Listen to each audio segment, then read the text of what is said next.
అనగనగా ఒక గ్రామంలో పుల్లయ్య అనే ఒక పిసినారి ఉండేవాడు. అతను తన తాతలు కట్టించిన పాత గుడిసెలో నివాసం ఉండేవాడు. అది బాగా ఎండకు ఎండి వానకు తడిసి పూర్తిగా పాడైపోయి ఉంటుంది.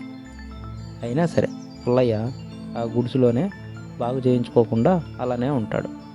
ఎందుకంటే డబ్బు ఖర్చు అవుతుందని భయం. కొద్ది రోజులకి వానాకాలం వచ్చింది. బాగా వానలు పడుతున్నాయి.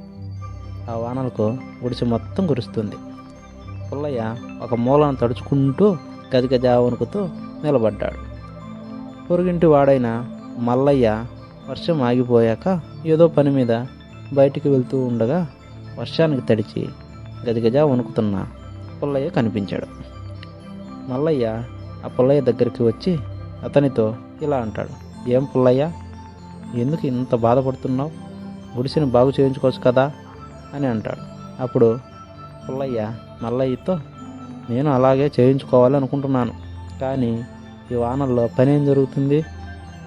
ఎండాకాలంలో గుడిసెను బాగు చేయిస్తాను అని అంటాడు. సరే అని మల్లయ్య అక్కడి నుండి వెళ్ళిపోయాడు.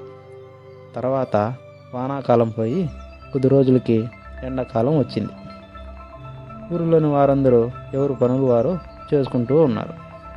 ఒకరోజు మల్లయ్య పొలానికి పుల్లయ్య గుడిసె ముందు నుండే వెళ్తుండగా వానాకాలంలో జరిగిన విషయం గుర్తుకు వచ్చి పుల్లయ్యతో, గుడిసెను ఎప్పుడు బాగు చేస్తున్నావు? ఎండాకాలం వచ్చింది కదా అని అంటాడు. అప్పుడు పుల్లయ్య, ఎండాకాలంలో ఇల్లు ఎలా ఉన్నా ఒకటే నాకు, ఎందుకంటే పగలు పొలం పనుల్లో ఉంటాను, రాత్రికి గుడిసె బయట పడుకుంటాను, ఈ మాత్రం దానికి డబ్బులు వృధా చేయడం ఎందుకు అని అంటాడు.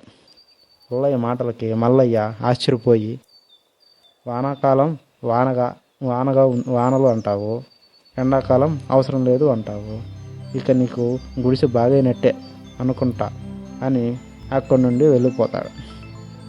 కొద్ది రోజులకి మళ్ళీ వర్షాకాలం రానే వచ్చింది. ఈసారి బాగా గాలులతో కూడిన పెద్ద వర్షం వచ్చాయి. అంతే, ఈ వానలకి పుల్లయ్య గుడిసె కూలిపోయింది. పుల్లయ్య కూడా అదే గుడిసె కింద పడి చనిపోతాడు. పాపం పుల్లయ్య తినక కూడబట్టిన సొమ్ములన్నీ పరులు పాలైపోయింది.